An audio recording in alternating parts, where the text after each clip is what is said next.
My good people, my good people. Hello, world. I'd like to welcome y'all back to the show that's hot with your boy, Rob Scott. This is Robs2Cents, baby. What's going on, everybody? Hope everybody is good. Hope everybody had a great weekend. We coming upon a Christmas holiday. So happy holidays, everybody. Merry Christmas. Happy Hanukkah. Happy Kwanzaa. L'chaim, all that good stuff, baby. We here, man. We celebrating the good times, and we ready for the good times to keep on rolling in as we head into 2024. Can y'all believe we in 2024? I think they said by this time we'll have flying cars.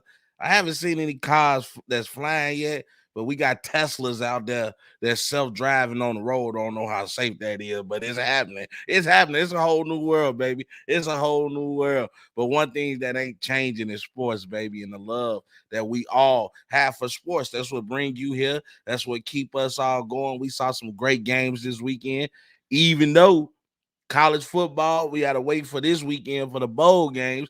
We still had the NFL to help us with our Saturday fixing the football. And we saw some great games this past weekends. The top 5 ranking has changed. You know, Stephen A. Smith say his list is fluid. My list is factual. It's real. And we're going to get into Rob's top 5 of top 5 in the NFL after week 15. But we got to start this conversation. You know, we got to start talking about the Bears, man. Bears win against the Cleveland Browns, which I said from the get-go would be a tall test. You know what I'm saying? Everybody, come on in, tune in to the hottest sports conversation in the nation. I hope you got what you chill with because we ready to go. Now, the Bears win against the Cleveland Browns, and I said that'll be a tough task due to the fact that the Cleveland Browns, to me personally, the Cleveland Browns have the best record in the NFL. I mean, not best record, but the best defense in the NFL right now. I mean, led by Myles Garrett. Them boys have been keeping them in games. I think they've had four quarterback starters. Deshaun Watson, PJ Walker, the other cat that they were throwing in. Sorry, I don't know your name, but now they have Joe Flacco. So they've had a lot of quarterbacks to start in this role during this crazy season. Yet right now the Cleveland Browns are in the top spot of the wild card in the AFC playoff picture. And I knew the Bears were gonna have a tough time, especially considering the problems we had offensively. And we would indeed lose in a heartbreaking loss to the Cleveland Browns, 20-17. Now, Justin Fields, you know, it wasn't a great day, wasn't a horrific day, but it was a bad day at the office. I mean, he was 19 of 40, 166 yards, 1 touchdown, 2 interceptions. The Bears as a whole team, as a whole offensive unit, just had a hard time moving the ball downfield, accumulating yards. I mean, we had 236 total yards on the day, with 148 of those yards being passing yards and 88 rushing yards on the day. So that just shows you we couldn't even break over 100 as a team. We couldn't break over the 100-yard mark as far as yardage. And if you're talking about passing the ball to get under 150 yards in total offensive passing, that's just horrible. We were 4-18 on third down conversions. We allowed pressure to get to Fields all game, including him taking 3 sacks and him giving up 3 turnovers. So it was just a real bad day at the office for the Bears. Now, we almost won this game. As I mentioned, final score was 20-17. That was due to our defense. Our defense played a hell of a game against a Joe Flacco who was kind of hot, you know, starting to learn this offense for the Cleveland Browns. But our defense was able to put some pressure on them. They were only 4-16 on third downs, and we got pressure to Flacco all game. You know, sacked him 4 times, forced 2 interceptions. My boy Montez Sweat continuing to lead the charge. Montez Sweat has been a great investment for the Bears, man, because this dude has just been on the tear. I mean, you know, in his 6 games with the Bears, the guy's already recorded 6 sacks. Not saying that's a sack per game, But within this 6 games, he has caused havoc on the opposing team's offense. Just simply a freak of nature. And as I mentioned, man, I got to give a shout out to my boy Mike Hughes, who was real thrilled about this trade. And I wanted Chase Young, but it seems like we got the better end of the deal on that trade because Montez Sweat has been a godsend for our defense, and our defense has really been playing very well. We were already a great defense against the run, but to see what our defense is doing now in the complete package, seeing what Jalen Johnson has been doing, adding Montez Sweat, and get Tremaine Edmonds and him controlling that linebacker core, it's been simply amazing, and I'm happy that the Bears team are finally starting to look like monsters of the Midway again. As I mentioned, Montez Sweat in his 6th game has already recorded 6 sacks, and he allows our front four to get pressure on the QB without completely sending the house at a team. We don't have to run these exotic blitz packages. When you're able to rush with your front four, you become an even deadlier team because now you have more players in the secondary to help on those short gains. So right now, I've been having to take the bright spot out of what I've been seeing with the Bears. As I said before, I don't think they should get rid of Justin Fields. Yeah, he had a couple mistakes yesterday, but for the most part, he was very accurate. Getting the ball downfield. It's just that we couldn't move downfield very often against that Browns defense. And I'm telling y'all right now, the Bears would be an idiot to go try to grab Caleb Williams. Right now, you need to fortify that offensive line, bring in some more playmakers, whether that be Marvin Harrison Jr., whether that be packaging up some of those draft picks, throwing them at the Las Vegas Raiders, and possibly going to try to get a Devontae Adams. You know what I mean? Eberflus, I'm still on the fence about Eberflus because our defense has been playing better. But I don't know if that's been because Eberflus is taking over the play calling for the defense, or that's because us bringing in Montez Sweat, bringing in somebody that can actually dominate from the line of scrimmage and just wreak havoc on opposing teams. And that's what Sweat has been doing. So I like where the Bears are going. Saw a nice touchdown pass to Cole Kmet from Justin Fields and being able to show off his speed and keep plays extended. And that's what we're gonna need from Justin Fields, especially going into the new season next year. This season has already been a bust, but I just want to see some great things come from the Bears until this season is over with. But enough about the Bears, y'all. It's time to get into your favorite segment, my favorite segment, everybody's favorite segment. It's time to get into Rob's top 5 teams after NFL teams after week 15. I told you guys, they say Stephen A. Smith list is fluid. My list is real. My list is factual. Let's get into number 5, ladies and gentlemen. We got to go with the Kansas City Chiefs. Now, I know a lot of people are like, man, the Kansas City Chiefs, Rob, are you tweaking? No, sir, I'm not tweaking. I had to put Kansas City Chiefs in there, especially after their big win against the New England Patriots, winning 20-17. Say what you want about New England, say what you want about Bill Belichick. He still got that defense playing at an extreme high rate. Their defense has been the reason they've been in games. They just have not been able to get consistent play from any quarterback on that side of the field. But defensively, the New England Patriots are still pretty damn good. And this game, to me, showed the execution between coach and top playmaker. To see the execution of the play caller from Andy Reid and to see Pat Mahomes go out there and execute that on a high level, it was simply something beautiful. It was like poetry in motion. The play calling was great because they mixed schemes in the pass game that hid their inability to actually rush the ball. If we look at what they did on the day, they only had 43 yards rushing.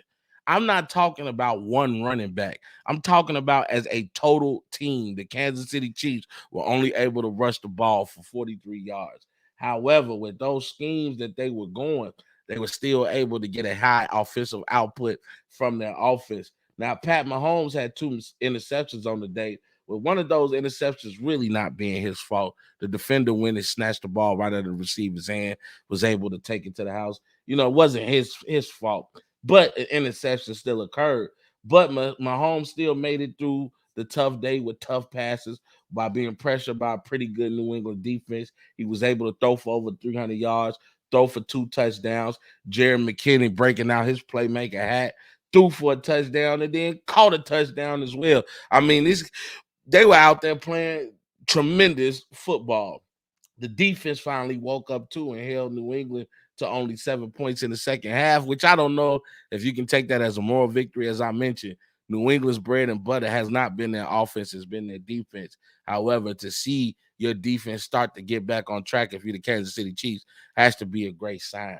The Chiefs are still in the top spot in the AFC West, still leading that division. And with Pat Mahomes, let's just face it, ladies and gentlemen, he's the best quarterback in the league today. The best quarterback in the NFL today. That's why they call him Baby Goat. And as long as you have Pat Mahomes on your side, as long as you have Andy Reid calling the plays for that dynamic offense, or what they could be a dynamic offense, the Kansas City Chiefs are still a scary team. And that's not a team I would take lightly still going into the playoffs, because they're going to be hungry, especially considering the fact it's not looking like they're going to have home field advantage throughout the playoffs like they used to have it. And they're going to be trying their best to get the AFC Championship game back to Arrowhead, back in Kansas City. Let's go with number 4. Yeah, ladies and gentlemen, the Buffalo Bills have finally made it back to the list. The Buffalo Bills dominated the Dallas Cowboys, defeating them 31-10. Let me tell y'all something. I was going to give this spot to Miami, considering the fact Miami is still leading their division in the AFC East. But every time the Bills have faced Miami, dating back to the the AFC wild card, not the championship game, but divisional game back of last season, Buffalo has had Miami number. And I just can't give Miami this spot. We're going to talk about it. Josh Allen didn't have too much to do with this game, as he was only 7-15 for 94 yards and 1 touchdown in the air. He had no turnovers, but he had 1 rushing touchdown as well. The Bills destroyed the Cowboys the old-fashioned way. Ladies and gentlemen, they destroyed them with the ground and pound, because they went back to old school football, punish a team in the run game, and then hurt them defensively. Let me tell you what James Cook did on the day. James Cook had himself a day as he rushed for 179 yards and had 1 rushing touchdown. Then he also caught 2 of Josh Allen's 7 targets for 42 yards and 1 touchdown in the air as well. The boy was everywhere. James Cook showed up and he was cooking. I'm telling y'all, he was responsible for 221 yards in total offense. In fact, the Bills as a team rushed for 266 yards. In fact, James Cook had more offensive yards than the Cowboys team as a whole. This brings me to what the Bills defense did. Now, we know Dak Prescott has been a top MVP candidate. He's been an MVP front runner. This Cowboys defense have been on a different groove, especially going into the second half of the season after their bye week. They've been beating teams. They just had a huge win against an Eagles team last week, in which nobody gave them pretty much a chance. And then also, not to mention, nobody was taking the Cowboys seriously, stating what we state about Miami, that they haven't played any real competition. So for the Buffalo Bills to actually go beat Dallas after they had that high-spirited win last week was amazing. The defense held Dak Prescott to 134 yards passing and 1 interception and no touchdowns. Sacked him 3 times as well. Bills are back on a 2-game winning streak with back-to-back wins over 2 high-caliber opponents and defeating Kansas City last week and now defeating Cowboys this past weekend. They are in the fight for the top spot in the AFC East, and it could come down to them versus Miami. They will play Miami in the final game of their season this year, and that game could determine who's going to be the AFC East champion. So the Bills are not out of this by a long shot, and if they continue to play like this, they are going to be representing the AFC East as a divisional champion in the wild card race. However, they have to turn their attentions towards the Los Angeles Chargers, as they'll be playing them on a Saturday night primetime game. At number 3, Gotta go with the Cleveland Browns, y'all. Cleveland Browns defeated the Chicago Bears, as I mentioned earlier in the show, 20-17. I know we talked about what that defense did to Justin Fields, but let me tell you what my boy Joe off the couch Flacco did to this Bears defense. He had a roller coaster of the game, man. He was up and down, especially in that first half. He was very up and down. Third quarter, he started trying to pull it together, but in that fourth quarter, he came up with some clutch passes, man. Flacco was he threw for 28 of 44, 374 yards, 2 touchdowns. He did have the 3 picks. But the Bears defense was able to hold the Browns to a shocking 29 yards on the ground. So they needed every bit of Joe Flacco and that magic to happen, especially in the clutch. But luckily for Joe, he also got playmakers on the receiving core. And my boy Amari Cooper and David Njoku showed up as both receivers had over 100 yards receiving on the day, and they each had a touchdown in the air. As I mentioned, the Browns defense made it a tough day in the office for the Bears offense, but they continue to show why they are considered the best defense in the league. Now, the Browns hold the top spot in the AFC wildcard race. I think their record is 9-5. If I'm not mistaken, let's double check that. Let's double check the facts. Look at these NFL standings right now. If we look at the AFC, yes, indeed, the Browns are now 9-5, tied actually with the Chiefs. But luckily for the Chiefs, they own the division. So right now, the Browns are looking like the top AFC wild card race holder. They're going to be having their spot in the playoffs. And I'm telling y'all right now, I don't think people want to see that Browns defense in the playoffs. Remember, I said this was a perfect scenario for Joe Flacco because Joe Flacco won the Super Bowl ring being an okay quarterback in a system where the defense was superb. Remember what happened with the Baltimore Ravens. Could Joe Flacco repeat the same success? We have yet to see that come to true. But what I can tell you is that the Browns right now, considering the fact they've been through 4 quarterbacks throughout the season, considering the fact they had to go pull Joe Flacco off the couch and bring him in to go to work, and he has showed up and went to work. I'm telling you, this Browns team as a whole is going to be tough in the playoffs. They're going to be facing the Houston Texans on Sunday. Let's get into number 2, ladies and gentlemen. Of course, the Baltimore Ravens, man. Now, the Baltimore Ravens defeated the Jacksonville Jaguars, winning 23-7. Lamar Jackson once again getting the job done with both his arm and legs. He was 14-24 on the day for 171 yards, 1 touchdown, 1 interception. Also led the team in rushing as well with 97 yards. The Ravens are currently on a 4-game winning streak and had the second longest winning streak in the NFL right now. The defense has proved to be a huge part of the reason for this winning streak. The defense held the Jaguars offense to only 7 points on the day. We're talking about Trevor Lawrence, who's kind of been on the roll as of late. We saw what this Jacksonville Jaguars team could do. They still winning the division in the AFC South, but this is how great the Ravens defense is, holding that offense to only 7 points. And they just put a halt to the Jags rushing attack, only allowing 75 rushing yards. They also forced 2 fumbles on Trevor Lawrence. The Ravens again show that they are the best team in the AFC right now. They are the only team in the AFC that has clinched a playoff berth, and they're going to be going up against the best team on prime time Monday night, Crema football. And we all know who that prime time football team is, right? We're going to talk about number 1. Of course, the 49ers. Not much to really say about the 49ers, man. They flexed their muscles against the Arizona Cardinals, winning 45-29. Brock, my game, so Purdy continuing to stamp his name in the MVP conversation, having a monstrous game as he was 16-25 for 242 yards, 4 tutties, no turnovers. This game almost became the Debo McCaffrey show because these dudes will have a game and take over. Christian McCaffrey had 115 rushing yards, 1 rushing touchdown, 72 reception yards, 2 touchdowns in the air, giving him the hat trick on the day with 3 touchdowns.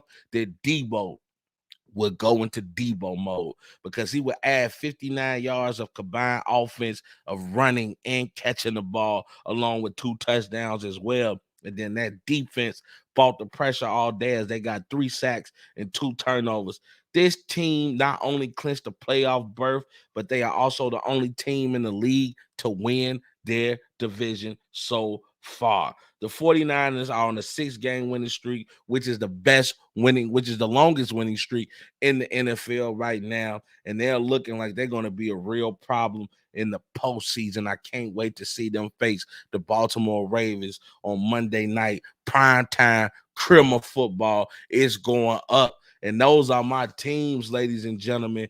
After week 15, we have the Kansas City Chiefs, the Buffalo Bills, the Cleveland Browns, the Baltimore Ravens, and of course, my pick to win it all, the San Francisco 49ers. It's been going down, y'all, in football, man. I'm so excited. We get into the postseason. It's almost bittersweet because, the closer we get to the postseason, the closer we get to the season ending. And now we got to wait all the way until September to watch football again. But I'm going to enjoy it, every bit of it while I can. Let's get to the comments before we continue the show. My boy Mike Hughes, man, I appreciate you for tuning in. He say, send me that link for the Bears segment. Sorry, bro, you missed it. That was at the beginning of the show, baby. We moving on now, bro. But we can definitely talk about it on Welcome to Mars tomorrow. Hey, ladies and gentlemen, make sure you catch me and my boy Mike Hughes as we bring back Welcome to Mars tomorrow. Tune in. You don't want to miss that. Let's get back into it. Hey, what's up, Glenn, man? I appreciate you for joining in and tuning in, man. Appreciate the love, brother. Let's get into it. In other news in football, before we start talking basketball, Tom Brady has some statements to say about a hit that Michael Pittman Jr. took this weekend as the Indianapolis Colts went against the Pittsburgh Steelers. The Colts would still go on to win that game. I think it was like 30-13. Yeah, 30-13. They were still going to win that game. However, Michael Pittman took a nasty hit and would eventually lead the game due to concussion protocols. Let's take a look at this hit that Michael Pittman took. Viewer discretion is advised. Survey for Pittman. Oh, look out. There's flags all over the place with the hit by Casey. In case you missed that, here's a closer look. Absorbed this hit from Casey, launched right into him with his shoulder and his helmet lowered. Now, Casey, which is a safety for the Pittsburgh Steelers, has been suspended, I believe, due to that hit. They consider that like a targeting hit. It's especially because he didn't allow for the receiver to, I guess, catch the ball safely, which I don't understand. It's football. And Tom Brady also felt the same way because he would come out with a tweet talking about the state of football. Let's read this tweet, and I quote, "Nobody likes seeing players get hurt, but hard hits happen. QBs should not be throwing the ball in areas where they are exposing their own teammates to these type of hits. Coaches need to coach better. QBs need to read coverages and throw the ball to the right places, and defenders should aim for the right hitting areas. To put the blame on the defense player all the time is just flat out wrong. Need better QB play. It's not okay, QBs, to get your wide receivers hit because of your bad decisions." And I would have to totally agree with Tom Brady. The only thing I would have my ha-ha moment at is the fact that Tom Brady was a successor of these calls. He's had success due to the calls that referees are getting him, whether it's been roughing the passer or calls, the tuck rule call, or them calling calls on his receivers not being able to catch the ball in a safe place. And we know the rules have changed due to the concussion protocols, where back in the day, if you threw that ball down the middle, I've seen interviews with Ray Allen and other great defenders that'll tell you, Troy Polamalu, they'll tell you, hey, you throw that ball down the middle, you're going to be at you doing that at your own risk, because I'm telling you, I'm going to hurt you. And you know, defenders want to play. You're taking the fun out of football, taking the physical play out of football, and I don't like that. Now, of course, we don't want anything to be wrong with Michael Pittman Jr., and of course, we wishing him a speedy recovery. As I mentioned, he didn't come back in the game due to concussion protocol, but he also was able to walk off the field under his own mission. So the thing is, you know, that's where you have better medical staff, as Tom Brady mentioned. As a quarterback, you know the do's and don'ts and where to put the ball at to keep your receiver safe. You know, you don't want to throw it right down the middle of the field. You don't want to throw your receiver in the way of somebody that's charging at them in full speed. So, you know, of course, that comes down to the quarterback as well. So I agree with Tom Brady, man. You know, the state of football in a minute, they're going to be playing glorified flag football, and you know nobody wants to see that. We, you know, when we're ready for the afternoon on those Sundays, you know, waiting on primetime football on Thursday or Monday, we coming to see the hard hitting stuff, man. Yeah, you know, let these players play. You know, so make football great again. You know, if I can steal an adage from people, you know, make football great again, because I am tired of seeing y'all treating these football players like baby. This sport is brutal and is meant to be brutal. And if you can't handle it, don't play football. That's my 2 cents on that. Let's go back here. He said hit came out of the 1970s NFL. I'm telling you, man. And you know what? You know, players enjoy it. You know, these players understand exactly the risk that comes with playing a game of football. You're making millions of dollars, making more money than these players in the 70s ever made. And the game was a much more physical game back in the day. And that's what I'm saying, man. You know, we want to keep these players safe, but you also want to keep the integrity of the game. And, you know, and like I said, if you can't handle the physicality of football, then maybe you're in the wrong sport, because these guys coming out there to hit you, they coming out there to hurt you. And it is not supposed, we'll shake hands at the end of the game, but until that, we are straight up enemies. And while we move on from football to the NBA, I got to give y'all my favorite segment now, Rob's Goofball of the Week. And let me tell y'all should already know who about to be the Goofball of the Week. If you don't know, we going to go right into it, because Draymond Green has been suspended indefinitely by the NBA for the hit that he placed on Yusuf Nurkic. Now, I was going to show y'all the hit, but I said instead of me showing y'all the hit, I came across something even funnier.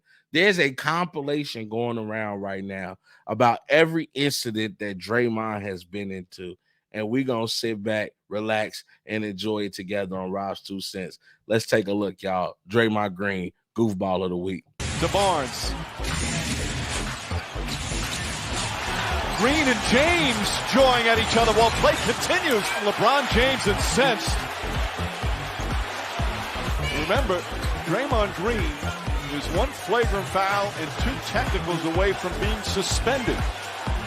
He's got that on threes as Zubats gets the basket. And now we got a whistle, and a technical foul is called here. It's on Draymond Green. That's big.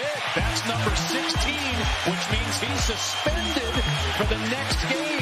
He is still barking. Yeah, he can't throw the ball at people. Monk puts it up. And Curry's got the board. Green gets tied up. And a technical has been assessed.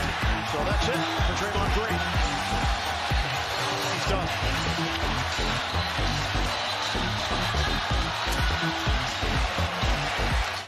Now McDaniels and Klay Thompson get tangled up. Now someone's got Rudy in a headlock. It's Draymond. Somehow Draymond just got Rudy around the neck from behind. I can't believe what I just saw. Just picked up his 3rd foul. And now Green runs over Nurkic, and he'll be called for the foul. And they're going to take a look at this.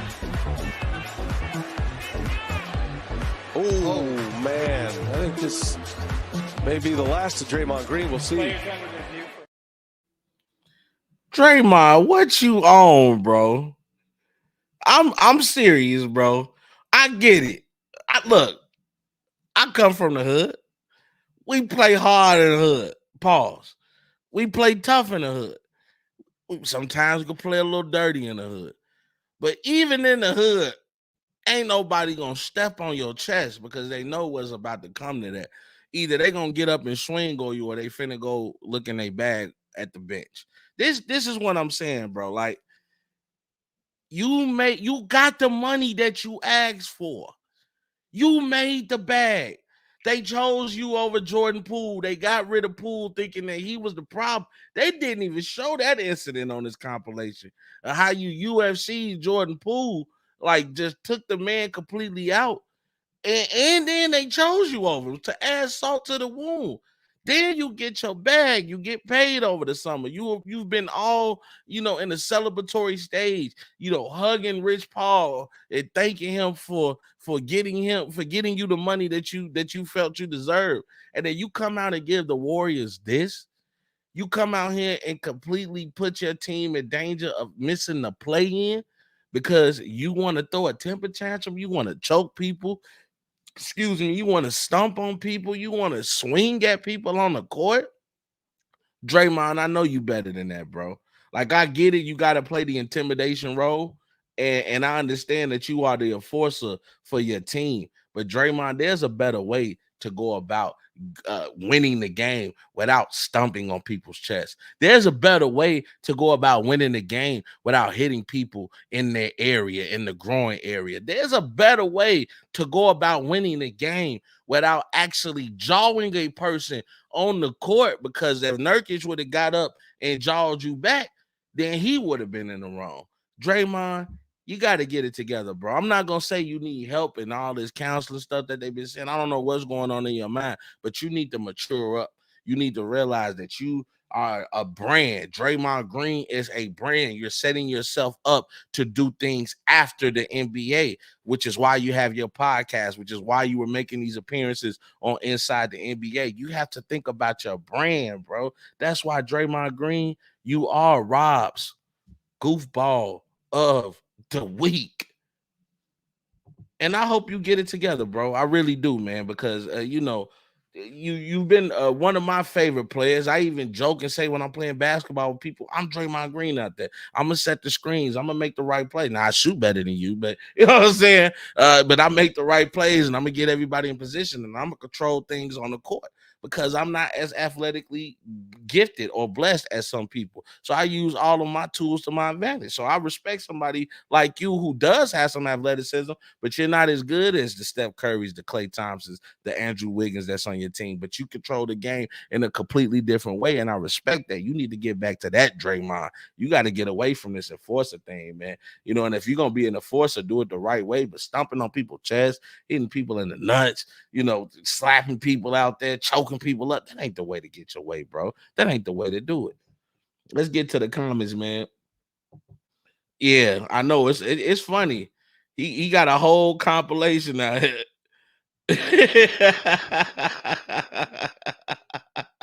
Hey, John, I appreciate you for watching the show. Yeah, it's even worse this year, man. It's getting real bad, man. But we're gonna keep this thing going, man. We almost done with the show, ladies and gentlemen, man. I gotta start off this next topic talking about these four dudes, man, because I gave these four guys a very hard time, but the Clippers have been hooping. My boy Anthony, man. Shout out to my boy Anthony, man, and Riz Clothing. Rich Clothing, man. And this dude has been on my ass talking about, man, I ain't seen you talking about pause on that. I ain't seen you talking about the Clippers and they winning streak and all that. I told him I got them because I've been watching and paying attention too, man. And the Clippers are on the roll right now, man. They on an 8-game winning streak. And I gotta talk about my boy James Harden, who has turned back the hands of time. He's playing like a motivated player. I'm not ready to jump on this bandwagon yet because I got to see you in the playoffs. That's why I know you disappear. I know what you can do in the regular season, but I'm going to still give you your love right now because you've been balling so crazy, man. James Harden been on an absolute tear in the last 5 games out of that 8-game winning streak. He put up 20 points, 7 rebounds, 7 assists, and 1 steal and 2 blocks against Portland. Then he put up 28 points, 15 assists, 7 rebounds, 1 steal, and 4 blocks against the Golden State Warriors. However, last night will be the performance of performances, because that man will go crazy against the Indiana Pacers, who got a target on their back after all that wolfing they was doing after the in-season tournament. I mean, he scored 35 points on the Pacers, but that ain't even the worst part. 21 points of them 35 points came in the fourth quarter while he was shooting 12 of 16 from the field, while he was shooting 8 of 11 from the distance, including 9 assists, 3 rebounds, 1 steal, 1 block, and only had 1 turnover. Fear the beer is back, ladies and gentlemen. And that's why I got to say, James, Fear the Beard Harden. That boy cold. And James Harden been going crazy. Not just him. I mean, on the year now, James Harden's averaging 17.1 points, 4.6 rebounds a game, 7.6 assists a game.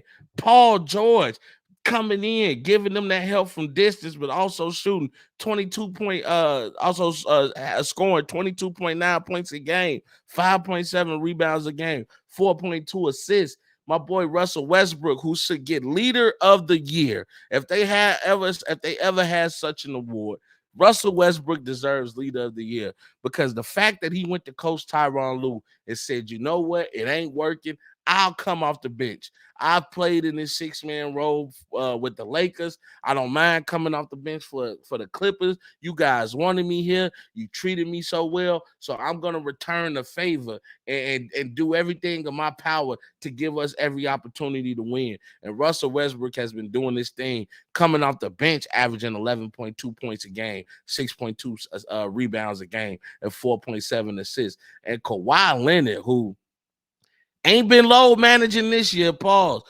been doing this thing and showing up and showing out, averaging 24.2 points per game, 5.8 rebounds per game, and 3.5 assists per game. This is your big four, ladies and gentlemen.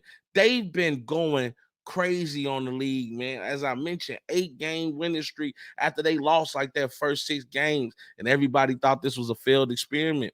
And Russell Westbrook makes that call, goes to the bench, and I really think that's where their season turned around at, because it showed how somebody who's been used to being a star in this league was able to bite the bullet and sacrifice his pride and do it for the betterment of the team, man. That was a big shout out to Russell Westbrook, man. And James Harden, you know, a lot of people been saying play better, and that's exactly what he's been doing, looking like the James Harden of old last night, man. And you know, and I'm just happy to see it for the guy. I'm happy to see it for the Los Angeles Clippers. Happy to see it for Coach Tyronn Lue. They've been looking like the dominant team in LA now. Because speaking of LA, Indiana and the Lakers have been losing since they had their finals in the in-season tournament. Now, I was gonna show the banner raised in the crypto arena. You know, to take a phrase from my boy Bubba Dub, Kobe Bryant was rolling over in his grave, watching the Lakers raise an in-season tournament banner. Now, don't get me wrong. I love the in-season tournament. I love the fact that we got teams out there actually competing in November and in December, and you know, giving you a playoff atmosphere when we're far away from the playoffs right now. But you got a little taste of what the playoffs are going to be like this season. And the winners won $500,000. Every player won $500,000. I'm not knocking that. I don't care if I was a millionaire. You're going to give me $500,000. Let's go do it. Let's go ahead and win the whole thing. But the fact that y'all raised the banner, I already was laughing when y'all was popping champagne bottles after getting the trophy ceremony. Y'all really went in the back and celebrated like y'all didn't have work 2 days later. Like you didn't have to go play the San Antonio Spurs 2 days later after winning this tournament. This wasn't the end of the year, Los Angeles Lakers. This is now the beginning, because the real season begins right before the All-Star break. You guys then go and raise a banner. I can just remember the clip from Kobe saying, we raise championship banners here. We don't raise divisional titles. We don't raise none of that here. We only raise championship banners. So, I'm not knocking LeBron. No, that wasn't his idea. Even they showed a picture of him looking sideways. Like, are we really doing this? You know what I'm saying? We putting this target on our back, and it's been a target on y'all back, because so far, after the in-season tournament, the Los Angeles Lakers have lost 3 out of their last 4 games, and the Pacers has lost 4 consecutive games out of their last 5. That's just how bad it's been. You know, you might want to get your mojo back, man, because you know, the in-season tournament is over now. You're fighting to make the actual playoffs now. Get it together, y'all. And then also, I want to give a huge shout out to Giannis Antetokounmpo on scoring 64 points against the Pacers, where he shot 20 or 28 from the field, 24 or 32 from the charity stripe. Go ahead, Giannis, hit your free throws. Also going for 14 rebounds, 4 steals, and 1 block. And then huge shout out to my boy Jalen Brunson, who scored 50 points against the Suns, shooting 17 to 23 from the field, including a perfect 9 to 9 from the three-point line. Godly. Also had 9 to 6, 6 rebounds, and 5 steals. I want to say that this was the highest point total in Jalen Brunson's young career, and Giannis broke the franchise record for most points scored ever. He is now the Milwaukee Bucks all-time highest scorer. Hey, it's been going down, man. Ja Morant returned tonight as the Grizzlies are playing against the New Orleans Pelicans. He brings back with him his 26.2 points, 5.9 rebounds, and 8.1 assists. And that's right on time for the Memphis Grizzlies. Exactly what the doctor ordered, because let me tell y'all, the Grizzlies have been abysmal this year. They're 13th in the West right now with a record of 6-19. It ain't been looking too good for the Grizzlies. So I know they're happy to get Ja back. Sooner or later, they'll get Marcus Smart back, get Derrick Rose back from his hamstring injury, and you'll be able to now put players in their rightful roles and rightful positions and let Ja go out there and go to work. Still a chance for them to make the playoffs, but they are going to have to be damn near perfect, and I just don't know if the Grizzlies will have enough time to recover from that. I don't want to bring up what Ja's already done. We talked about that.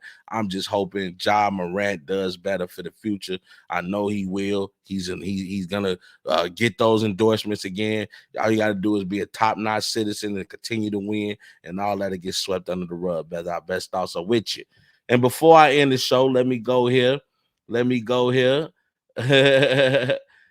go ahead to the comments. He said, yeah, they been hot.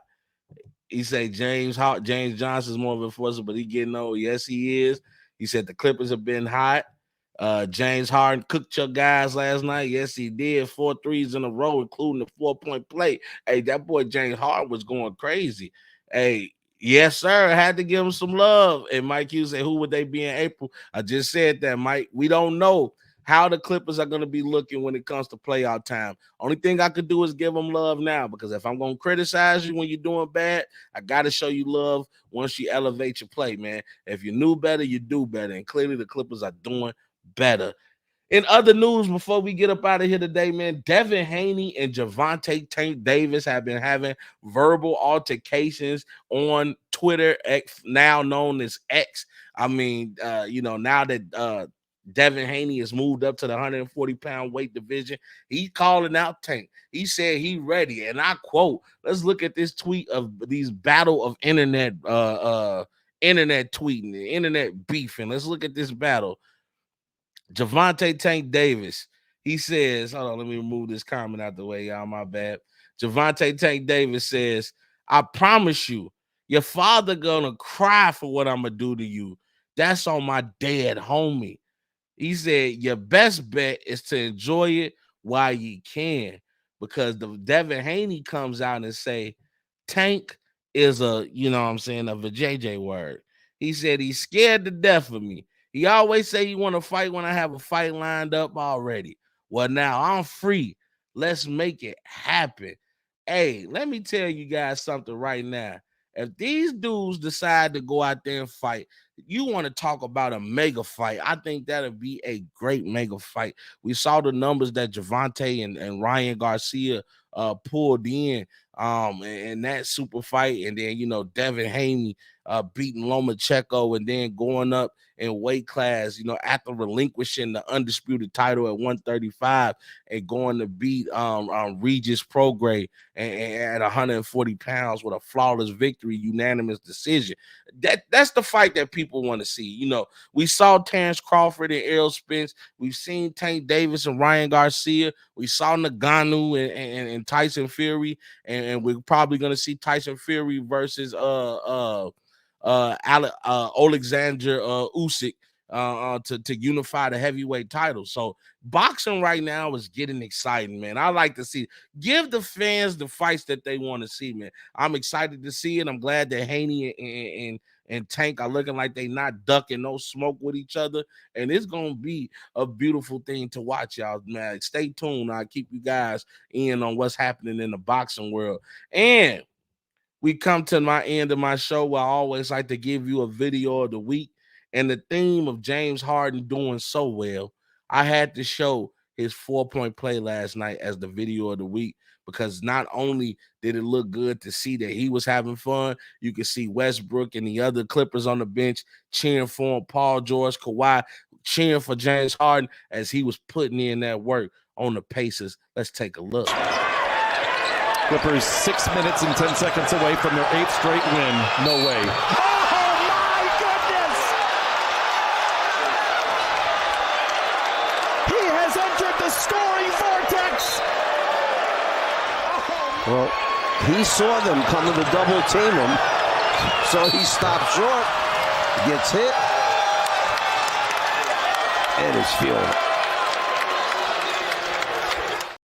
That man out there making snow angels, he said, it's beginning to look a lot like Crema. And y'all, man, that's the end of my show, man. I appreciate y'all for tuning in, for showing love, man. It's been a great 2023, man. I am so happy I made my return back to doing what I love, back to Robs2Cents, forming new partnerships and new relationships with my boy Mike Hughes as we've started Welcome to Mars, man, the Mike and Rob show. It's been a beautiful, beautiful thing, and we're going to keep this train rolling in 2024, man. I need all my people to subscribe, need all my people to like videos, share videos, man. Put your boy on, man. We want to see one of us make it out the hood, man. We ain't going to make it without supporting each other, baby. I promise you I'll reach back and grab for the next person. I'm the one running this sports scene in Chicago right now, and don't y'all ever forget it, man. I'm going to talk my ish for a little bit, man. I got nothing but love for y'all, man. Remember, whatever your New Year's resolution is, start to work on it now. Build those habits now, because you don't want to get to where you're going and you haven't established a foundation of great habits to continue to sustain it. Man, I'm telling you, build your habits now. And I hope you guys have the happiest of holidays, no matter what you're celebrating. If you're celebrating Kwanzaa, if you're celebrating Hanukkah, if you're celebrating, I don't know, whatever other holidays out here, if you're celebrating Christmas, I hope you have a happy holidays. Enjoy the time with your family. Enjoy good food. Enjoy that breath of fresh air being away from work for a little while so that you can get to 2024 and hit the ground running, baby. I got nothing but love for y'all, man. I thank y'all for the continuous support. And we going to continue to rock out in 2024, because guess what? Like I always say, we just getting started, baby. We just getting started. Love y'all, man. Merry Christmas, Happy New Year, and continue to be blessed. And you already know the slogan, baby. We gone. Merry Christmas from Robs2Cents. There's a bigger fight going on. There's a much bigger agenda than the streets. And I know sometimes it's hard to see that far in front of us, but we have to look past the illusions, look past the delusions of grandeur, and look at the bigger picture. We need to become better versions of ourselves each and every day. Fight for what you believe in, because if you stand for nothing, you'll fall for anything. We just getting started, baby. You guys know the slogan now. Hope you all have a great evening. And we go.